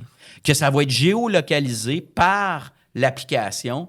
Uniquement quand je rentre, tu me localises, puis quand je sors, tu me localises. Puis si tu veux entre les deux absolument mes pieds, tu m'épieras. Mais en dehors de ça, ça m'appartient, c'est mon téléphone personnel. Il n'y a pas de sécurité d'emploi, Vincent, dans la construction. Puis le travailleur qui va refuser de le mettre sur son téléphone, ce qu'on a peur, c'est qu'il se fasse lyncher. Encore une fois, je suis entièrement d'accord avec toi. Il n'y a pas moyen d'aller rentrer dans la vie personnelle ou qu'est-ce que les travailleurs font. C'est juste que des fois, je me dis comme... Pourquoi que le patronat sort une affaire de même de dire « Hey, moi, je veux suivre tes travailleurs » ou whatever. Je suis comme... Mais je pense pas qu'il sort comme ça. Non, mais tu comprends ce que je veux dire? Non, t'as raison. Non, je pense qu'à la base, il est bien intentionné. Lui, ce qu'il dit, c'est que moi, j'aimerais avoir un suivi sur le chantier. J'ai pas de trouble avec ça. Non, mais c'est parce que c'est important aussi dans n'importe quelle négociation de dire, OK, il faut se mettre dans la vision ou dans le day-to-day ou le quotidien de chacun des parties. T'es obligé. T'as pas le choix. Fait que c'est sûr et certain que le travailleur va dire comme, hey, moi, j'en ai genre 3 par jour qui se pognent le cul, ils vont genre 20 minutes aux toilettes 3 fois par jour. Ça marche pas. Ça me fait fucking chier. Ouais. Puis moi, mon chantier, mais à partir faut du qu'il temps avance, où il sait, y a-tu besoin d'un mobile punch pour intervenir? Non, mais d'une certaine façon, lui, comment il peut prouver que la personne elle passe 3 fois par jour 20 minutes aux toilettes? Je suis d'accord. C'est juste de faire un quota puis de s'arranger que tout le monde soit gagnant.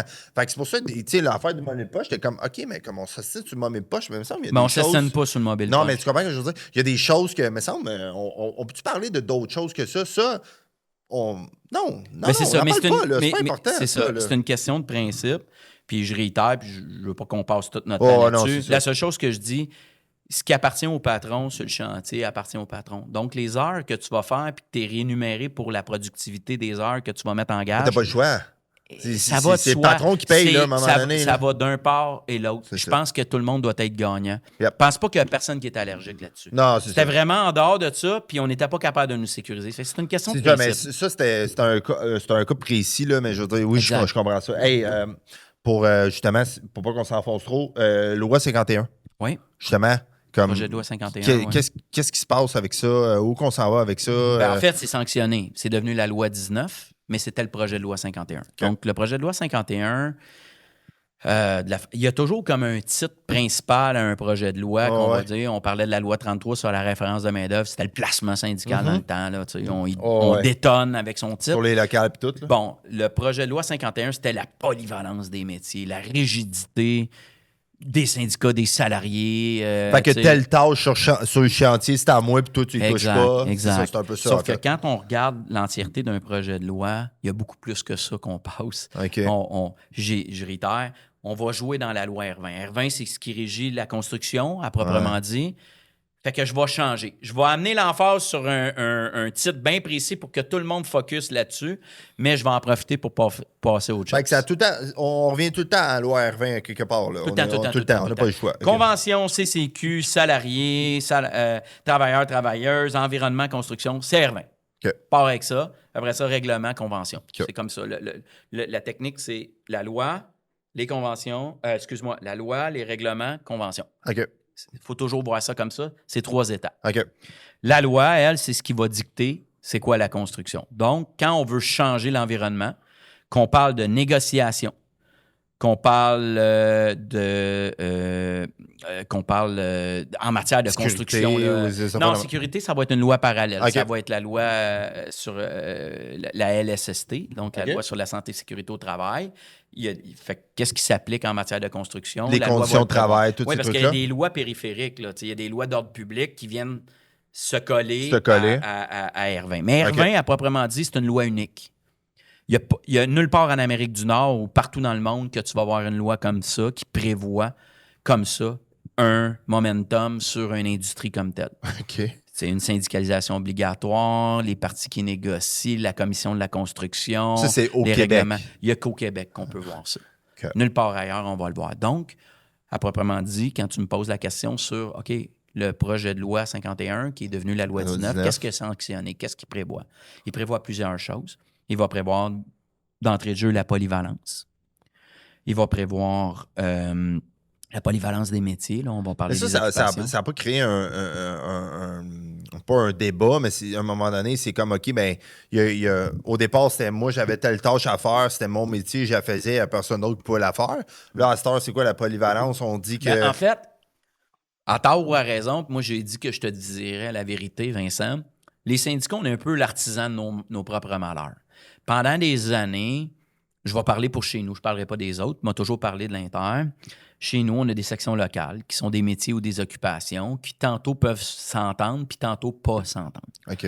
Fait qu'on va se challenger un peu, tu sais, fait qu'on va aller en conflit de compétences, qu'on appelle, puis c'est prévu en matière de loi, puis après ça, c'est colporté dans nos conventions collectives. Donc, OK. je suis tuyauteur, je m'entends pas avec un monteur d'acier. Je suis monteur d'acier, je m'entends pas avec un mécanicien de chantier. Mécanicien de chantier, je m'entends pas avec un électricien. Je le dis à mon représentant. Je le dis à mon représentant. Chacun veut démontrer qu'il va faire quelque chose pour le travailleur de façon spécifique.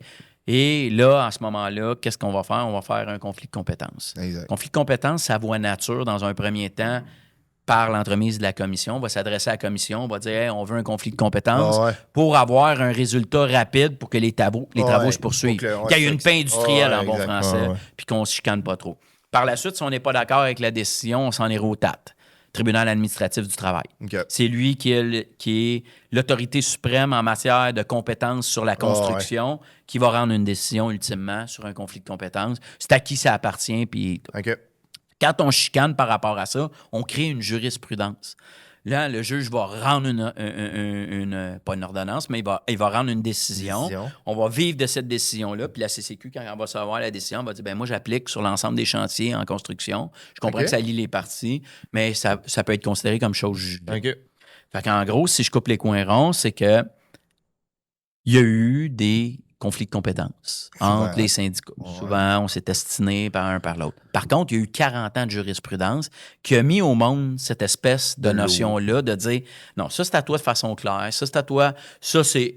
Il y a pas de... c'est partagé. C'est pas ambigu, là. Il n'y a pas d'ambiguïté. Vous pouvez le faire, toute la quête. Fait que, à force de chicaner, on a quand même créé du bon, ce qui est négatif à la base. C'est ça qui est important. Mais de façon positive, on a comme créé un historique juridique que des décisions qui ont été rendues. Fait que beaucoup moins de chicanes dans les derniers 1000. Good.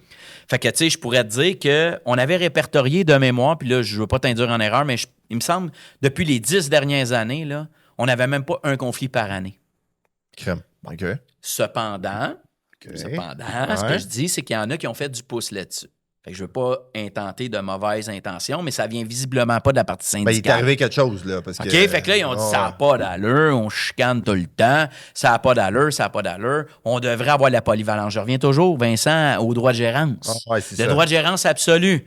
Moi, j'ai mon entreprise, je veux faire ce que je veux. Je veux pas être limité. Mon gars, il est capable de faire. Fait que moi, j'ai un électricien, mais si je veux qu'il fasse, c'est que la mécanique, une baisse de colonne, c'est que ou ben non, qu'il touche à quelque chose de mécanique, ou même voir un panel d'ascenseur, je veux qu'il puisse le faire. Je veux pas qu'il soit limité. Ouais, c'est ça. OK? Nous, on va dire, wow, attends un peu. Il va y avoir un aspect santé-sécurité, il va y avoir un aspect de métier, il va y avoir un aspect formation, il va y avoir un aspect qualification, puis aussi qualité durable des travaux. Exact. Fait que nous autres, on va preacher ce qu'on preach. Fait qu'on a dit que dans le projet de loi 51, c'est ça qu'on mettait de l'avant. On disait, wow, attends un peu. Moi, là, une polyvalence à outrance, j'ai un problème, puis j'ai un bémol avec ça. Parce que ça peut tellement être une zone grise de comme, OK, lui, il peut pas. Exact, mais ça devient. Fois, là, lui, il peut pas, lui, c'est bon ce que tu dis, c'est que ça devient arbitraire. Ouais, c'est ça. Moi, je suis le libre arbitre, je suis l'entrepreneur, j'ai une notion de polyvalence, mettons, qui va s'exercer. Puis là, on me dit, c'est pas un bar ouvert. OK, mais ça dépend comment tu l'écris, c'est pas un bar ouvert. Moi, je suis bien d'accord, là. C'est à chaque fois la même chose. Moi, précise ta pensée. Après ça, là, la confiance, elle va venir avec le temps. Il faut que ça soit clair. À un moment donné, tu peux pas laisser des zones grises. À un moment donné, des zones grises, ce que ça fait, ça crée des problèmes. Puis là, que ça crée des problèmes, ça crée ça recommence. Ça recommence. Tout le monde en arrière, 20 ans en arrière, de chicane. Où ce qu'il y a de l'homme, il y a de l'hommerie, qu'on va dire. Les femmes en seront contentes. Tout le monde saillit, puis là, ça évolue pas, puis on recule. Fait que là, qu'est-ce qu'on fait? Fait que là, on va mettre une notion de polyvalence.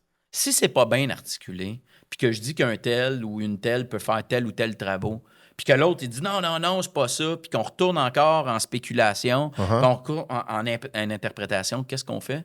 On s'en retourne devant les tribunaux. Non, c'est ça. Fait que là, on se dit, hey, écoutez, là, sérieusement, pour un conflit par année, on va rentrer une polyvalence qui va peut-être, je dis bien peut-être, nous ramener 20 ans en arrière. Ne faites pas ça. OK, mais ça, mettons, on cut to the chase, là, comme pourquoi qu'on retourne, pourquoi on dépose un nouveau projet de loi?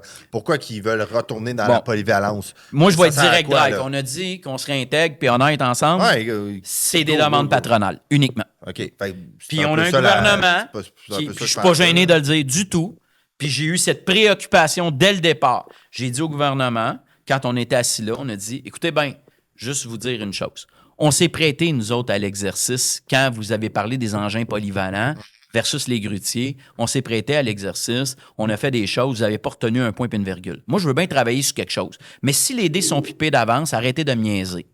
Je sais que vous avez des demandes patronales. Tout ce que vous m'énumérez là, c'est ce qui sort d'une négo ou des préoccupations patronales.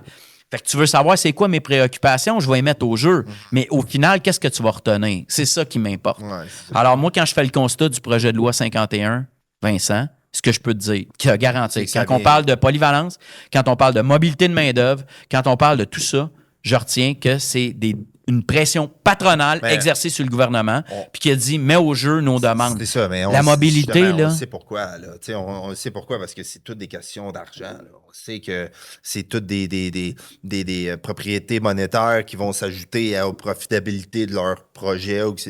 Puis en même temps, je comprends. Parce que tu te mets dans l'opposition, tu fais comme, comment que je peux améliorer mon chiffre d'affaires? Mais gars, Vincent m'a donné rien qu'un exemple. T'as-tu entendu parler des 7 métiers pour un cadre de porte?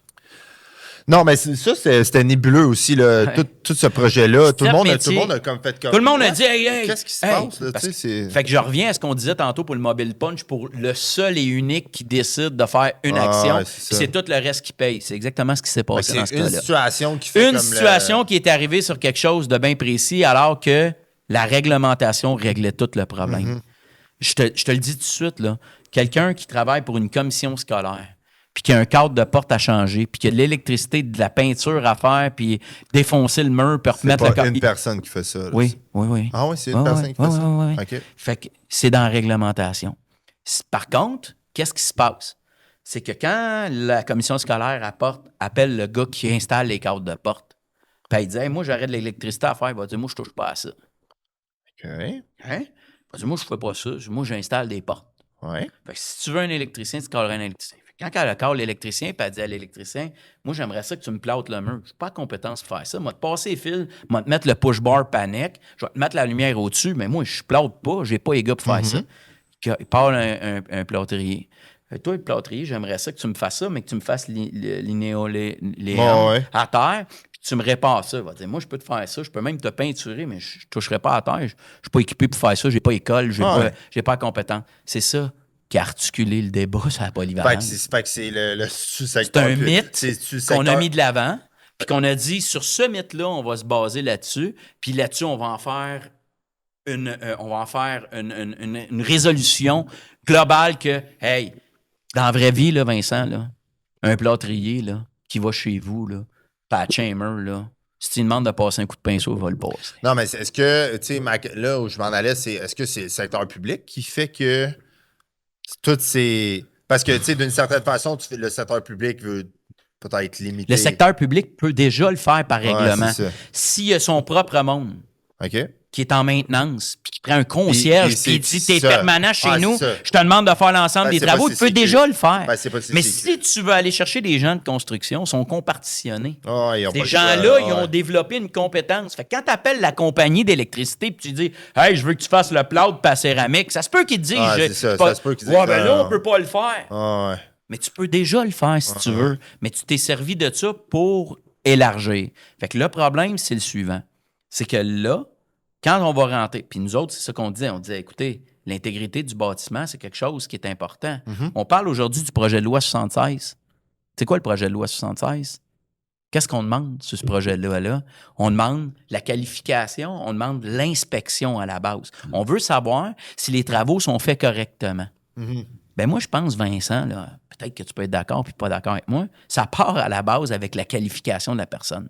Tu me dis que tu étais électricien de métier. Ben moi, si tu t'en viens, je m'attends à une compétence d'électricien. Qu'est-ce que ça l'englobe, ça? peut avoir des zones grises, je comprends. Il n'y a jamais personne qui s'est enfergé là-dessus, là, les zones grises. Là. Oublie ça. Là. C'est pas vrai. Là. C'est pas ça qui a initié des conflits de compétences. C'est toujours sur le droit de nous autres. Notre problème, c'est sur la clarté puis la clarification Qui fait quoi? arbitraire d'un employeur qui dit « Moi, mon gars, as-tu déjà fait ça, toi, de tirer des joints? Non? Ben aujourd'hui, tu vas le faire. Ouais, parce que c'est tu as le droit. Puis j'ai décidé que tu avais le droit. Fait que tu vas le faire. OK, mais quand ils vont briser les joints, ou s'il y a de l'expansion par la dilatation, la rétractation, par rapport au chaud-froid, puis toute la quête, puis ça brise, qu'est-ce que je vais faire, moi, comme client? Je vais caler, je vais dire « Hey, moi, tu m'as fait mes joints, puis il était pas correct. Ça me prend quelqu'un pour les réparer. » C'était pas quelqu'un qui était capable de le faire. Peut-être qu'il y a des notions parce que c'est un beau-frère qui est allé faire une fin de semaine un sol. Mais la vérité, c'est qu'en matière de construction, ça peut avoir des dommages. Fait que, tu sais, à un moment donné, on veut que les bonnes personnes soient au bon endroit parce qu'ils ont la qualification. Je suis un gars de DEP, tu es un gars de DEP. Moi, j'ai étudié dans un domaine, j'ai développé un créneau, une expertise, puis on est reconnu au Québec pour ça. Partout en Amérique, on est reconnu pour ça. Au niveau de la... Oui, contrairement à ce que le monde dise.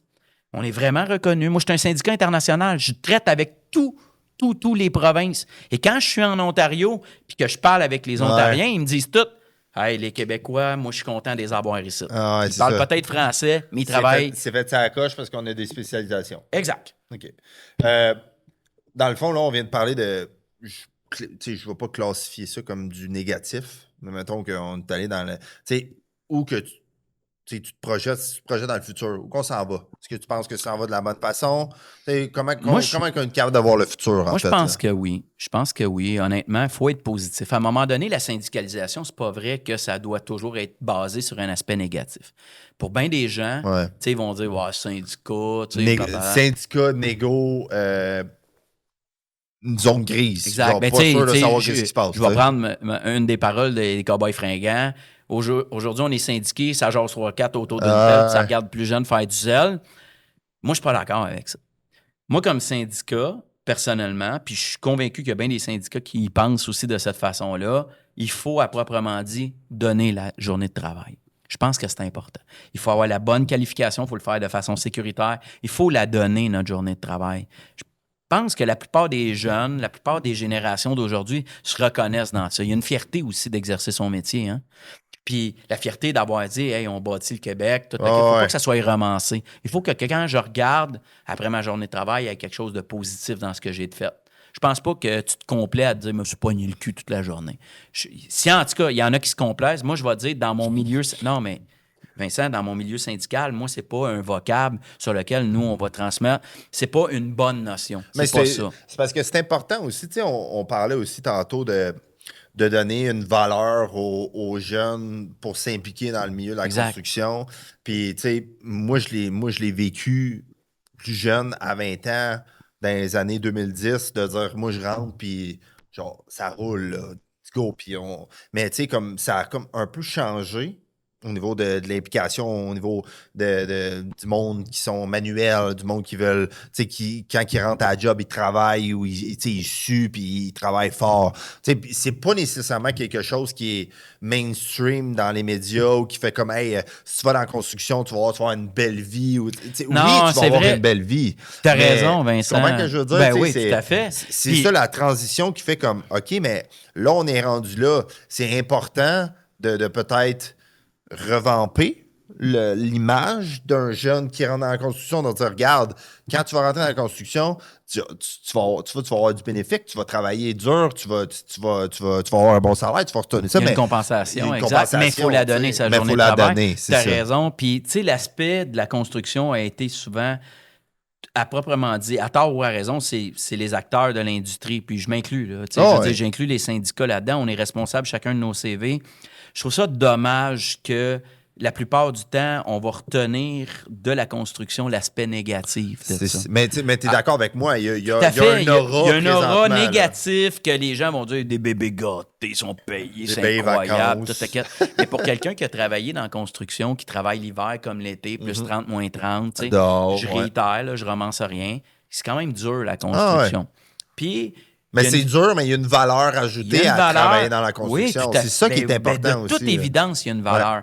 Puis je pense que là, c'est important de maintenir les conditions sans faire le preach de tout ça. Les conditions pour attirer d'abord les gens. Exact. Mais deux, il y a une fierté aussi. Les gens de construction, c'est des gens fiers. Pas ceux qui sont super contents de toujours entendre l'aspect négatif à ressortir de ça. Tu as fait ta journée de travail, tu rentres travailler le soir. Tape dans le dos, bien joué, mon homme. Oui, exact. Tu as fait une maison pour une petite famille unifamiliale, tu as fait des condos pour peu importe. Des gens qui vont venir, tu as travaillé sur le commercial, tu as travaillé sur l'institutionnel pour des futures écoles, tu as fait des infrastructures. Il y a une fierté. Ben, c'est parce que, tu sais, dans le mainstream ou dans les médias sociaux, le monde de la construction n'a pas toujours des tapes dans le dos. C'est pas du monde qui passent dans les nouvelles ou qui sont influenceurs sur les réseaux sociaux. Fait que c'est ça qui devient de plus en plus difficile de dire aux jeunes, implique-toi. Viens travailler dans la construction, tu vas avoir des belles conditions. Parce un métier, un avenir. Ça aussi, il va falloir travailler là-dessus. Ben, parce qu'on sait que le pouvoir d'achat a clairement diminué depuis la pandémie. Fait que c'est toutes des choses qui s'en viennent. Mais il y a une équation, Vincent, simple à faire. Il y a l'attraction, puis il y a la rétention. Comment on garde nos gens dans la construction? Ben, tu sais, c'est avec l'application de tes conditions de travail. Tu ne devrais pas avoir à renégocier chaque fois le livre parce que tu changes d'employeur. Il y a toute cette dimension-là. Mais ceci étant, il y a quand même une fierté. Les gens de construction, la plupart du temps, en tout cas, moi, dans mon milieu à moi, c'est des gens fiers. Ben, il faut que le monde soit fier. T'as comme pas le choix. Il faut être excessivement fier. C'est une belle industrie, la construction. C'est une belle... Il y a ses complexités, j'en conviens, mais il n'y a pas qu'il y a des problèmes. Il y a des solutions. Depuis tantôt, on a l'air d'être négatif, mais c'est parce qu'on a discuté des projets de loi, on a amené des dimensions, on a discuté des négociations, qu'est-ce qui achoppait. Fait que peut-être que le sujet se prêtait à l'exercice. Non, mais c'est important parce que je pense qu'il manque de clarté à ce niveau-là. C'est important que les gens comprennent qu'est-ce qui se passe dans les négociations, qui négocie dans les négociations, qui sont les acteurs, comment que ça fonctionne. La perception, comment c'est vu. Le monde qui sont curieux vont être en mesure d'aller chercher cette information-là, mais je pense que faut vraiment la propager d'une certaine façon pour que ça devienne clair pour tous, comme OK, comment que ça fonctionne. Puis, entièrement d'accord avec toi là-dessus. Puis là où je ressens ce besoin-là de revenir sur un aspect positif, c'est quelque chose qui vient me chercher. Puis tout à l'heure, j'avais des discussions justement avec les gens chez nous, puis je me disais, il faut laisser cette impression-là. Comment on peut redorer le blason de l'industrie? Comment on fait ça? Je veux dire, comment on se reconnaît? Moi, là, si je suis un jeune ou une jeune dans la construction, puis je me dis, hey, moi, là, c'est quelque chose que j'aimerais faire, ça. Ben, il faut que nécessairement aussi, non seulement que ça soit attractif, pas juste au niveau de la paye, puis ce qu'il y a dans le livre, puis qu'est-ce que ça va me donner au niveau de la condition, mais ce que ça a l'air. Est-ce que ça me valorise, moi, aller dans la construction? Aussi. Mais tu sais, puis là, encore, je vais vous rattaquer d'une certaine façon, sans vous attaquer. C'est comme, OK, mais oui, OK, hey, j'ai un bon métier, j'ai des belles conditions, c'est le fun, qu'est-ce que je fais? Mais après ça, il y a toujours, dans n'importe quoi que tu fais dans ta vie, il y a toujours un aspect politique. Oui. Puis l'aspect politique dans le milieu de la construction est, je pense, aussi important de qu'est-ce que les gens y vivent concrètement sur les chantiers ou c'est quoi leurs conditions. Parce que quand tu ne sais pas qu'est-ce qui arrive ou qu'est-ce qui se passe, ou peut-être la transparence n'est peut-être pas 100% ouverte, c'est important là, que ces gens-là sachent qu'est-ce qui se passe. C'est sûr que l'incertitude, ça fait peur à tous. Exact. Tu sais, entre toi et moi, si j'avais adhéré dans une industrie qui est bâclée d'incertitude, peut-être c'est pas vraiment attrayant. Tu sais, peut-être que je vais me dire, là, attends un peu, là. Moi, tu sais, être sécuritaire dans mon chantier. Faut-tu, à tous les fois, je me batte, mettons, pour telle ou telle condition. Est-ce que c'est valorisant? Je regarde ça, tu sais, il y a souvent, puis on réitère, il y a souvent des aspects négatifs qui sont colportés au niveau médiatique, au niveau, au chantier, ça va bien été, toute la quête. OK, mais c'est parce qu'on parle d'un chantier, mais techniquement, il y a 10 000 chantiers qui coulent par année. T'sais. Exact, mais ça veut dire que... Qu'est-ce que je veux dire aussi, c'est plus le climat quand on arrive à l'entour des négociations. Je pense qu'il y a un genre de climat qui fait que... Oui, le maraudage, la négociation, ça, c'est de l'incertitude. C'est comme les élections. C'est ça, exactement. C'est un peu la même chose. Mais tout établissement qui arrive, peu importe, là, je veux dire, on serait au code du travail plutôt que dans la construction. On serait dans un établissement, GM négocie. Non, c'est ça. Peu importe. Ça fait partie de la game, là. C'est sûr. Regarde, on a vu les professeurs, Vincent, récemment. Est-ce que ça s'est bien passé? Est-ce que c'était parfait? Est-ce que, tu sais, faire le post-mortem d'une situation... On n'était pas là. Il faut le voir à long terme. Oui, c'est ça. Il y a une question aussi. Mais je te dirais que Par contre, une partie de la réponse, ça serait plutôt dans l'implication. Ah ouais. Ben, là, tu vas me dire, Pat, c'est sûr que tu preaches pour ta paroisse. Oui, c'est sûr, parce que moi, je me dis, c'est beau qu'on parle d'Yves-là 30 ans. Ben, Yves-là 30 ans, la personne qui est là, elle va dire, hey, je m'en fous. Là. C'est ça. Mais moi, c'est aujourd'hui qui m'intéresse. Il faut qu'on sent, à un moment donné, oui, c'est important que ce qu'on a vécu, mais à un moment donné, là, on est rendu là. Là, l'acte d'actualité, qu'est-ce que c'est? C'est ça. Alors, c'est où ce qu'on va discuter de ça? Ben, il faut que les jeunes s'intéressent à ça. L'avenir du syndicalisme au Québec passe aussi par l'implication des gens. Est-ce que j'ai envie ou pas de m'impliquer? Ça, c'est une question qui est importante. En parlant justement de la nouvelle génération, je veux savoir, qu'est-ce que tu pensais de... En fin 2023, le gouvernement du Québec a comme lancé une initiative au niveau des formations accélérées avec tout ce qui est le 750 $ par semaine, des trucs comme ça, là, au niveau des comment dire, l'étude professionnelle pour rentrer plus rapidement sur les chantiers de construction. T'as-tu un là-dessus ou t'as-tu une opinion là-dessus? Ben oui, je pense que notre opinion a été claire. Là. Nous autres, je veux dire, à proprement dit, on a nos lignes, mais les lignes sont vérifiables, puis il existe des chiffres aujourd'hui. Donc, parce que les chiffres sont pas nécessairement éloquents. Ils ne sont pas éloquents, effectivement. 75% des gens qui ont participé à ces formations accélérées s'avèrent ne pas travailler sur les chantiers de construction. Exact. C'est que nous autres, on a prétendu à une fausse bonne idée. C'était ça notre ligne. Puis je vais expliquer c'est quoi la portée de ce que j'avance comme réflexion. Pourquoi une fausse bonne idée? Ça a été fait, ça, dans d'autres domaines. Donc, dans le domaine de la santé, on a fait des AEP. Tant au niveau des gens qui venaient de l'extérieur, c'est-à-dire des immigrants qui venaient ici, qu'on faisait des reconnaissances d'acquis, versus des AEP en milieu accéléré pour dire hey, on a besoin. Fait que part avec l'idée que l'idée est noble. C'est pas une mauvaise idée. Non, là. Ça prend du monde, il faut trouver un moyen. C'est ça, exact. Il faut juste réfléchir correctement à comment on fait les choses avant de lancer l'idée, parce que c'est le temps qui va nous donner raison ou tort. Mais il existe quand même certains paramètres. Dans le milieu de la santé, quand on a décidé d'aller de l'avant avec les AEP, on a dit, on va vous financer, vous allez étudier, puis vous allez après ça, par contre, en contrepartie, si on vous finance, nous donner une prestation de travail. Si à la fin, vous ne nous donnez pas une prestation de travail, bien, ce qu'on a payé, vous allez rembourser. Parce que c'est pas vrai qu'on va vous payer à faire quelque chose qui, au final, vous n'aura pas de résultat. Puis est-ce que c'était la même chose pour ça? Ou? Ben non. Dans la construction, on a dit, toi, tu es chez Tim Hortons, puis je dénigre pas les gens qui sont chez Tim Hortons, vraiment pas. On a besoin de gens dans tous les sphères d'activité. Je suis dans un restaurant, chez Tim, chez McDo, chez... Non, moi je veux du monde chez Tim Hortons. Mon café, des fois, c'est long. Exact. Tu veux quelqu'un chez Tim Hortons, puis chez Tim Hortons, il est payé 18. Je t'offre 750 par semaine pour t'en venir dans quelque chose pendant 6-7 mois.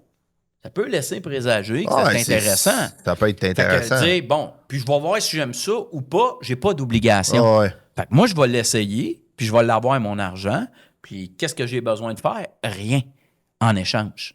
C'est ça. C'est là où on dit, tu sais, bon, écoute, l'idée est noble de départ, mais comment vous allez le paramétrer? Là, vous êtes trop vite, vous êtes en panique. Drainville annonce ça. Après ça, le PM, ça part du PM. Après ça, c'est Drainville, ministre de l'Éducation. Après ça, le ministre du Travail arrive là-dedans. C'est un peu décousu. Nous, on regarde ça, puis qu'est-ce que vous en pensez? C'est un peu trop tard. Les AEP. D'abord, qui a décidé ce que vous allez skipper dans le métier pour dire... OK, tu auras ce qu'il faut pour minimalement être capable d'opérer. Ben moi, c'est ça que je comprends pas. Tu sais, à un moment donné, tu as du monde qui, en même temps que ces formations accélérées se font, tu as du monde qui font des DEP.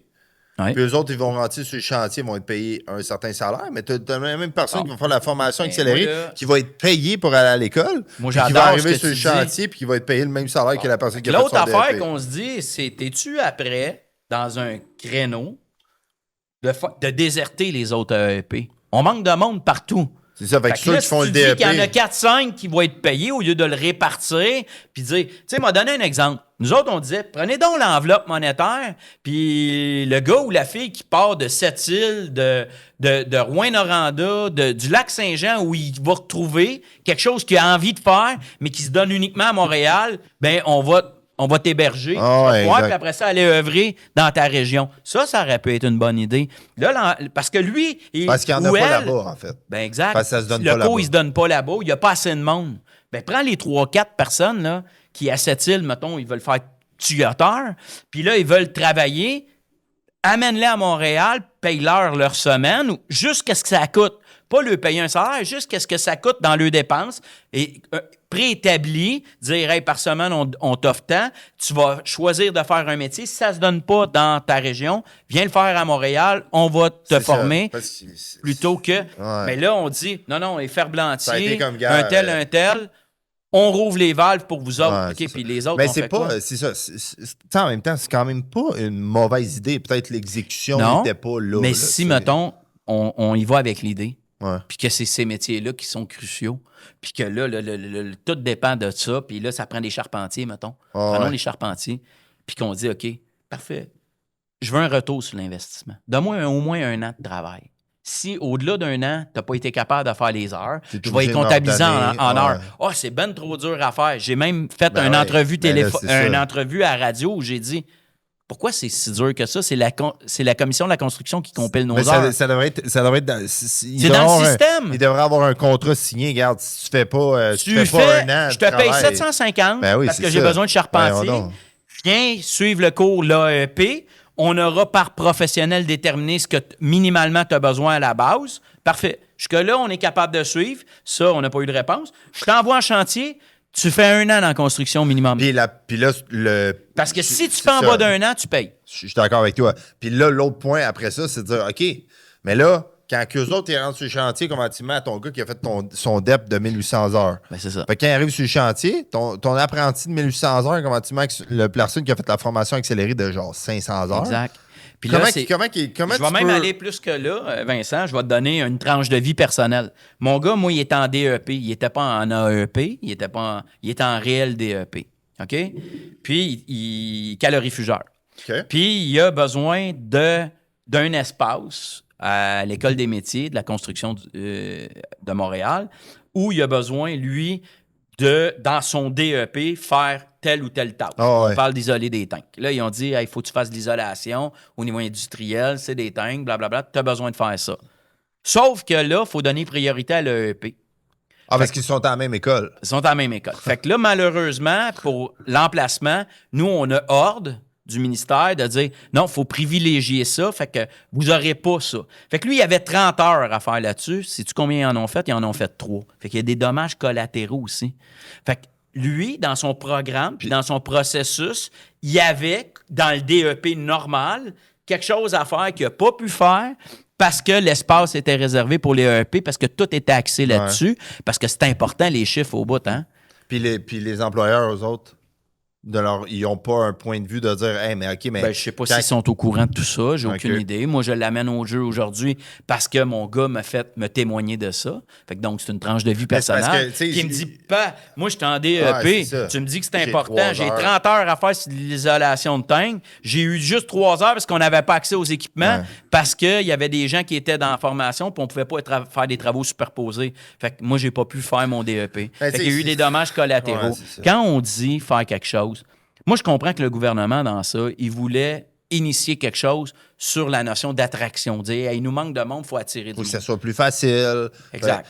On dit que l'idée est noble. Cependant, c'est les paramètres. La structure. C'est sur la structure et l'exécution qu'on doute de la performance de ce que tu amènes. C'est pour ça qu'on dit que c'est une fausse bonne idée. Oui, c'est ça. Mais tu sais, des fois, il faut que tu essayes quelque chose pour faire comme OK. Je comprends. Finalement... Mais ça aurait été quoi de dire, non, mais je suis d'accord avec on toi. va mettre au jeu, donne-moi 1 an dans la construction. On peut pas faire. Ben oui, la commission, elle compile nos heures. Non, mais si tu n'as pas fait 1 an, il rembourse. Je suis d'accord avec toi. C'est les contribuables qui payent. De trouver comme OK, comme pourquoi on a fait ça. Là. Mais c'est correct. Mais, tu sais, M. Bérubé, un gros merci encore d'avoir participé. Je pense qu'on aurait pu parler pendant comme 3-4 heures. Sûr. Mais, encore une fois, merci. Merci de votre participation. Super important que, justement, qu'on essaie de faciliter la transparence, qu'on est capable de parler de certains sujets qui sont, comme on disait tantôt, sensible. Dans des zones grises ou qui sont sensibles.